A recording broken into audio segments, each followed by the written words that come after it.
Bueno, después de la tertulia, ya saben, solo martes tenemos dos espacios muy definidos, tertulia y literatura. Roberto Lastre, bueno, buenos días. Buenos días. ¿Qué tal estás? Niebla hoy, ¿eh? Mucha niebla, sí. La verdad es que hemos venido esta mañana a primera hora, veníamos con mucha niebla y todavía se mantiene, ¿eh? Todavía se mantiene. Una vez se hizo un concurso de la palabra más bella, a ver si existían palabras más bellas que otras. ¿Y existen? Y la que ganó, bueno, en un concurso eso que se hace por participación, la palabra más bella que se apareció en el castellano fue niebla. ¿Niebla?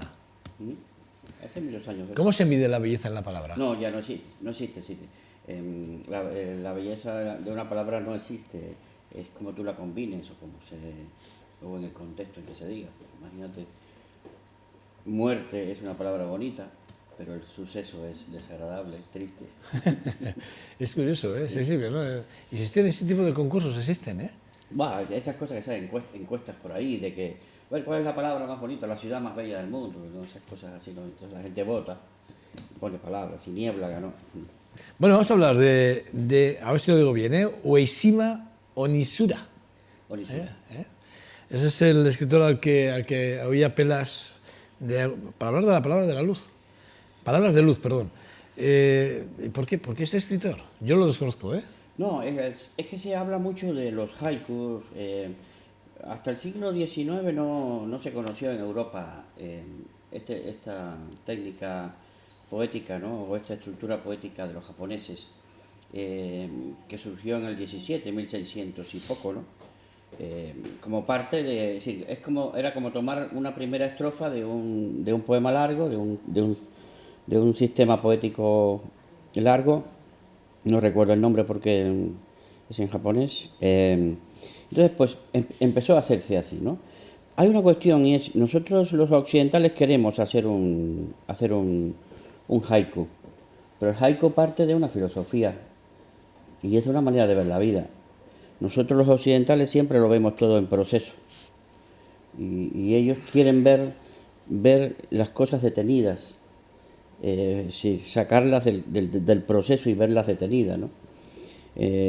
Nosotros siempre estamos buscando de dónde vienen las cosas y a dónde van, ¿no? Y ellos se detienen a mirarlas como si no tuvieran vínculo ninguno con el resto del tiempo ni del espacio, ¿no? Estás hablando de una cultura del siglo VIII. Bueno, sí, eso viene desde el siglo VIII, sí. Que tiene que ver Sí, mucho con el Zen, ¿eh?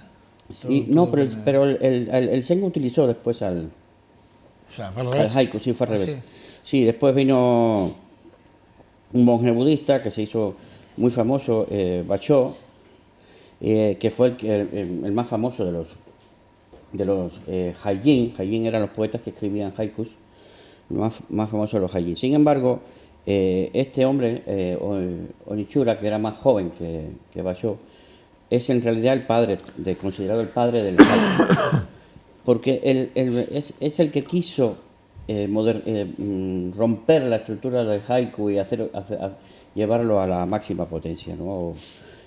Un haiku es una estructura en japonés, una estructura fonética, no estructural en sílabas, como lo interpretamos nosotros. Esto es fonético, ¿no? Si son 17 moras. Moras son elementos fonéticos que funcionan. Entonces, tiene que haber 17 sonidos en un haiku.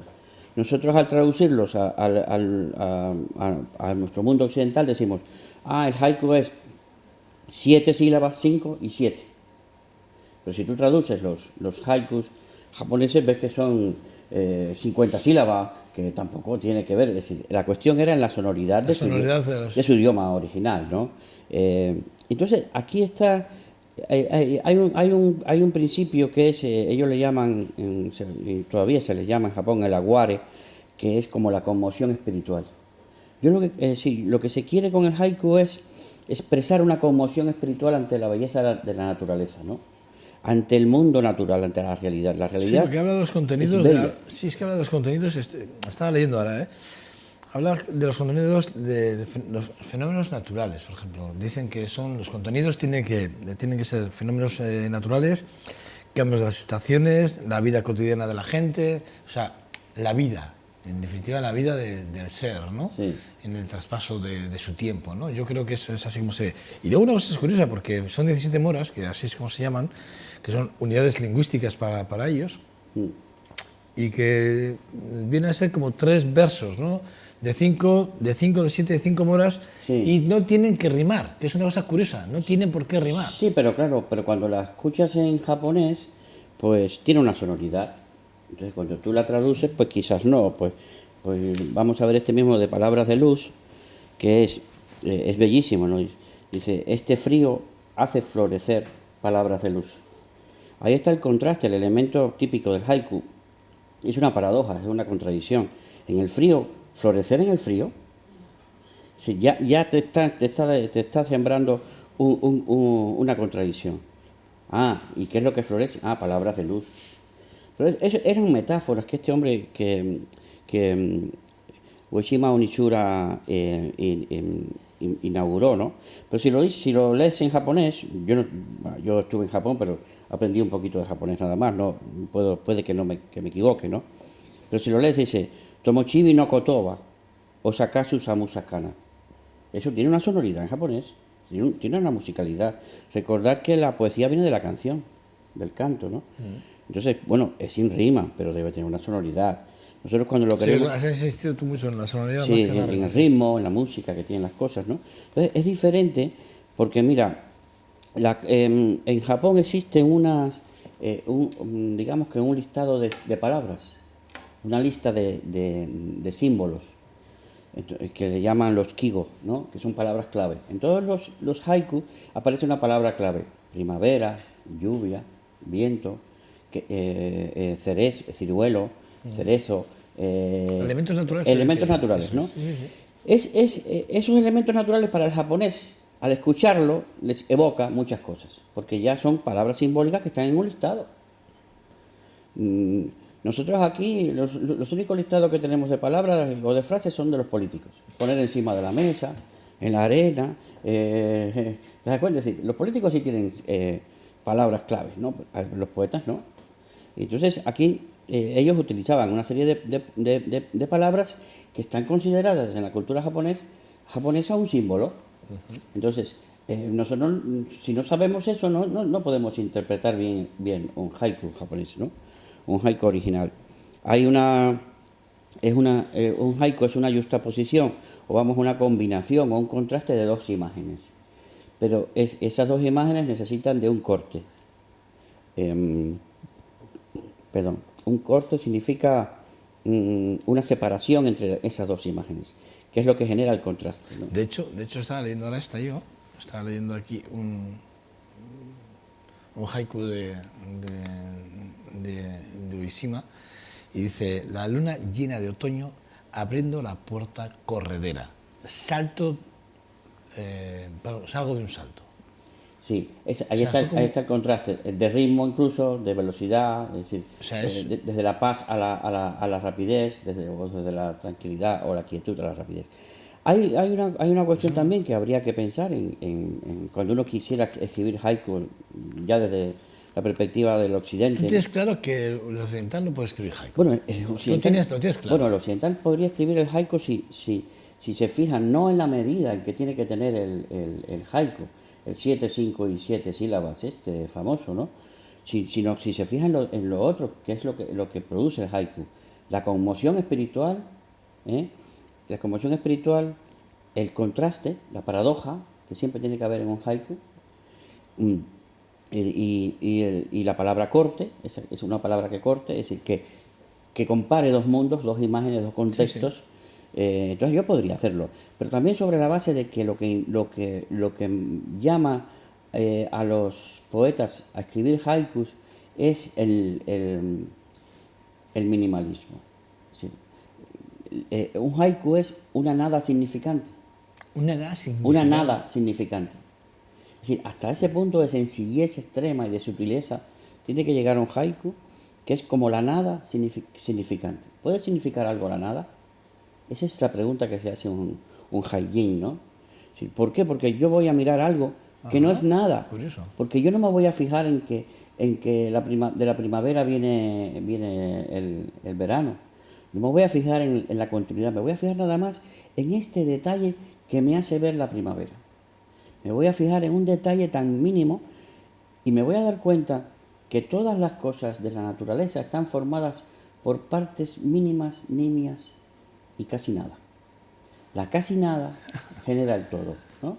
Es que eso viene también de la unión con los taoístas, ¿no? Que los taoístas decían que el origen de todo es el vacío. Bueno, que lo dicen también los físicos cuánticos, vamos a ver, que también tiene su respaldo científico. Entonces, claro, ahí está la nada significante, ¿no? Yo voy a crear algo tan simple que te va a demostrar que el mundo merece ser admirado, observado, amado en su nada, ¿no? Es curioso, ¿eh? No conocía yo, ¿eh? La verdad es que no conocía. Cuando me hiciste la propuesta me quedé un poco... Sí, entonces, claro, ahora pues a mí, a la editorial nos llegan muchos libros de haiku, ¿no? Es curioso, ¿eh? Pero Entonces, vamos, claro, pero yo mucho digo, occidental, entiendo, sí, yo ¿no? digo, pues ahora, en el siglo XXI, la gente escribiendo haikus, podemos escribir lo que nos dé la gana, ¿eh? Tampoco digo que tiene que haber una limitación. Pero ¿por qué surge ahora esto? Probablemente sea la influencia de ese lenguaje líquido, de que todo es, acostumbramos a escribir por WhatsApp, por correos, por SMS, ¿te das cuenta? Entonces, buscamos una síntesis tan grande del lenguaje que quizás a muchos amantes de la literatura y de la poesía les están viendo que se quieren aproximar al haiku. Pero para eso hay que ver que los fundamentos del haiku, ese es la filosofía, es decir, con tu perspectiva del mundo. Yo tengo que observar el mundo, contemplar el mundo. A mí siempre me llamaba la atención cuando estaba en Japón, o cuando veo algún programa o película japonesa, clásica o tradicional, es la capacidad de observación que tienen. Yo los veía a ellos sentados en un río, mirando el agua durante horas, ¿no? Y yo no tengo paciencia para eso. Yo me tomo un vino en un bar y cuando se me acaba me voy a otro. Yo no tengo paciencia para quedarme ahí a mirar. Es decir, nosotros vamos a otro ritmo. Tenemos una velocidad en la vida que nos lleva a perder infinitos detalles de nuestra existencia por esa rapidez, por esa velocidad de la vida. Por ese ir siempre a la meta y no detenerte a mirar esa flor que acaba de nacer. Tomosibi no Kotoba. Es el nombre palabras de luz. Es en los 90 haikus, que, por cierto, en una edición de Yoshiyoko Oichiba, Vicente Aya, que me suena que esto es más fácil, sí. y Kiko Yakiko Yamada. O sea, aquí dos japoneses y un español. Un orientalista ha publicado muchos libros sobre la estética del budismo zen. Hay una cuestión y es también digamos, lo que buscan ellos siempre, que es la sincronía, ¿no? Es decir, ellos tienen la creencia y la certeza de que el mundo es sincrónico. Todo se sincroniza. Es decir, da igual si tú vives en Australia y el otro vive en Groenlandia, hay una sincronía en la vida de todos, ¿no? Dice, sin autenticidad no hay haiku. Dice aquí, Por eso es otra lección. Esa es otra lección que deberían recibir los occidentales, deberíamos recibir nosotros. Sin autenticidad no hay haiku. Hay que buscar la autenticidad. Incluso el gran filósofo existencialista Heidegger lo dijo, ¿no? Martin Heidegger dijo lo principal del ser humano es algún día encontrar su autenticidad, ¿no? Basta decir que excepto que los japoneses puedan pensarlo para poderlo escribir. Al occidental le costaría mucho más. Después hombre, al final es una filosofía. No, es que la vida está mezclada. Nosotros tenemos dividido ideología con filosofía, política con lo otro, ¿no? Ellos el taoísmo y el zen no tienen esas divisiones. Para ellos todo está dentro de una misma sincronía, una misma... Incluso hay una cuestión y es que como ellos consideran que la vida es armónica y que hay que tender a la armonía, como también los taoístas, el haiku yo creo que, bueno, y lo dicen también, es la expresión de la desarmonía, digamos, el equilibrio, el rompimiento del equilibrio. Si yo estoy contemplando una hoja de loto en un lago y de pronto salta una rana, me ha roto. Ese es un haiku de Bachó, ¿no? Me rompe de la contemplación, me rompe la calma, me crea una asimetría en mi mundo. ¿Por qué? A ver, yo la poesía, por ejemplo, hablo, porque estaba leyendo ahora parte de los haikus de los 90 que están aquí editados, estaba escuchando, a la vez estaba un poco aquí concentrado me cuesta entenderlos. ¿Por qué me cuesta entender? La poesía me cuesta menos, pero me cuesta a veces entender, porque las metáforas a veces me despistan, me llevan a puntos en los que digo, bueno, no he entendido nada, ¿dónde quería ir el autor, no? El haiku todavía más. Sí, pero también es por eso, porque el haiku tradicional japonés pues se basa también en símbolos, es un lenguaje simbólico. Entonces tú lo lees desde ahora, desde otro contexto cultural. Habría que saber. Habría que saber ese listado de símbolos que tienen ellos, claro, pues cogerlos, listado de símbolos, decir, bueno, cuando me hable de la hoja del loto, ¿qué cosa es?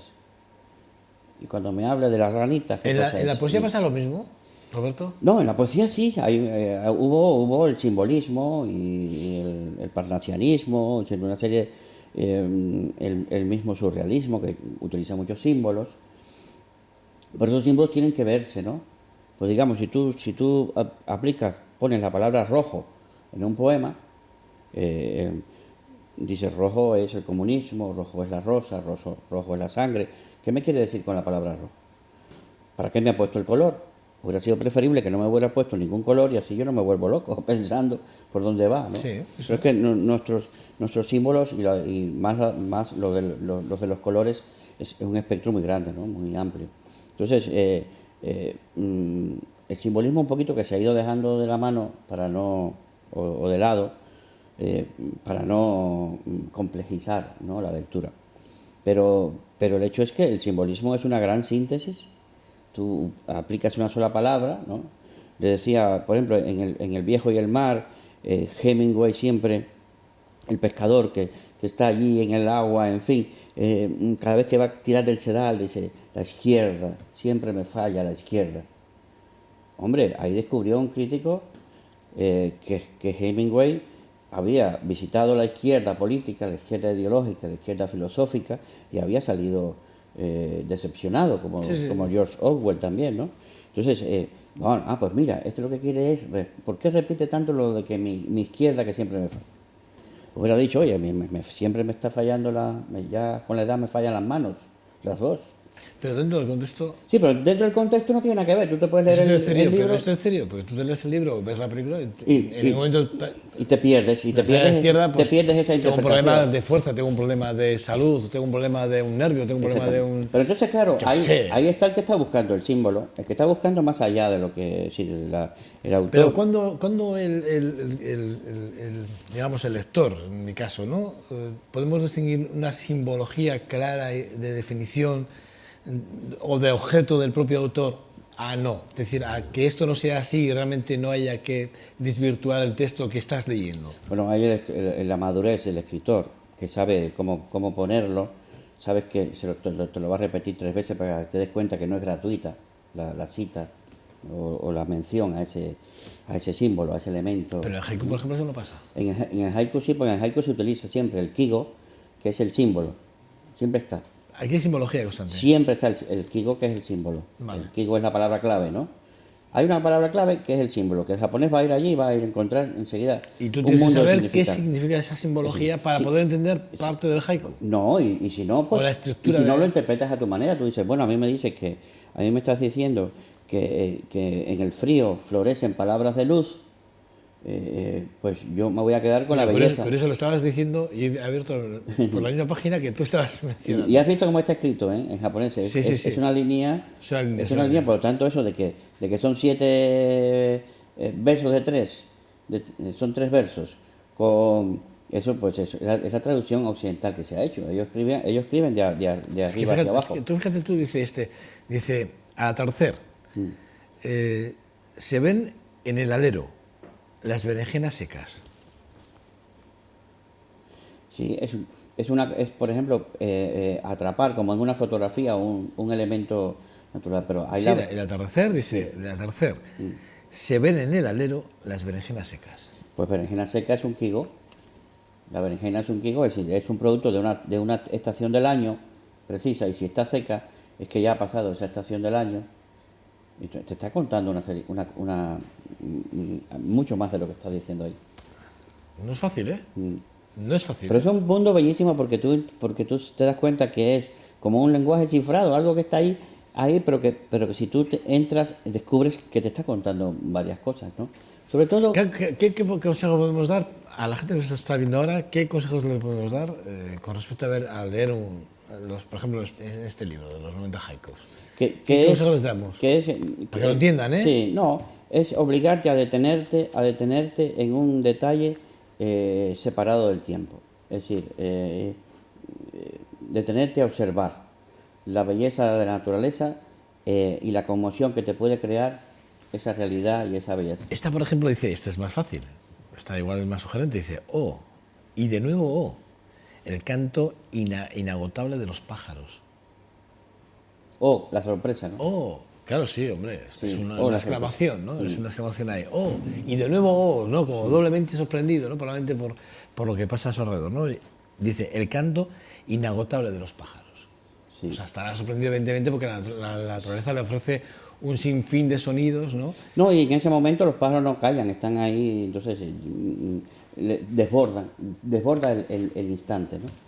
Yo creo que es la caza del instante, es decir, coger un instante y cazarlo, ¿no? Y tenerlo ahí, inmortalizarlo, ¿no? Hay como una búsqueda de eternidad, Bueno. de esa filosofía de la eternidad de lo pequeño, ¿no? Oishima Onitsura, que es palabras de luz. Es el mejor escritor japonés de haikus. 90 haikus Sí. que Y eso que hemos traído. empezó a escribir en 1660 o 60 y tantos.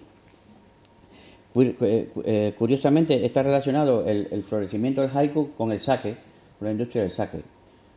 Los padres de Onitsura eran productores de sake, y entonces iban muchos visitantes, artistas y poetas allí a beber sake, y de ahí yo creo que bebió el hijo del productor de sake, bebió la poesía en vez del sake, ¿no? Es curioso porque, claro, Vicente Aya, del que hemos hablado, ya escribió El monje desnudo, que son más de 100 haikus. Sí, 100 haikus. ha publicado varios libros. Sí, ha publicado varios, pero vamos, ese es el más conocido del autor castellano. Bueno, en cualquier caso, hemos descubierto a un autor que yo desconocía, incluso desconocía y el haiku y la esencia del haiku, que hemos hablado de eso porque ahora hay varios poetas que están haciendo haikus, ¿no?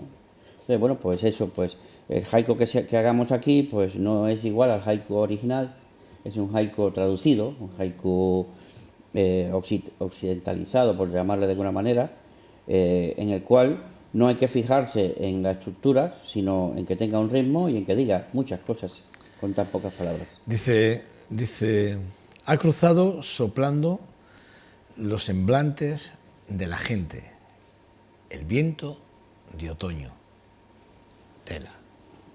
Tela profundo donde los haya, ¿eh? Antes de morirse, cuando ya veían ya que estaban a punto de morirse, escribían un haiku que se llama Jisei. El Jisei es tu última voluntad en haiku, ¿no? Y millones de japoneses escriben antes de morirse su haiku, ¿no? Y el haiku que escribió Onitsura dice así: devolvedme el sueño, me han despertado los cuervos, la neblina de la luna. Si devolverme el sueño, me voy a morir, quiero seguir soñando, la vida es sueño, como decía nuestro poeta, ¿no? Esto lo dice en japonés sería Yume kaese karasu no samasu kiri no suki. Tiene su ritmo, ¿no? Yo no lo leo bien, pero nada más de seguirle te das cuenta que eso lleva. Devolverme el sueño, me han despertado los cuervos, la neblina de la luna. Bueno, Oishima Onitsura es el escritor de Palabras de haikus. luz, palabras de luz, nunca mejor dicho. Palabras de luz. Un título perfecto. Un libro recomendado por Roberto Lastre y que, pues sí que es verdad que, bueno, probablemente sea uno de esos libros, o los haikus son de esa forma de entender la filosofía o la vida en Japón, que además te hace o profundizar en tu propio ser en un momento determinado si eres capaz de comprenderlo. Las claves de esto hay que estudiárselas, si no, tampoco llegamos a ningún punto. O sea, esto hay que leerse no solo esto, sino intentar comprender las claves y comprender por qué, el qué del... No es fácil, no es fácil. Roberto Lastre, un lujo, amigo mío. Gracias. Cuídate mucho. Te espero el martes próximo aquí. Nos vemos aquí. Vale, seguro. Una pequeña pausa para por decir, vamos a los deportes con John Dos Santos. Hablamos con él ahora mismo. Hasta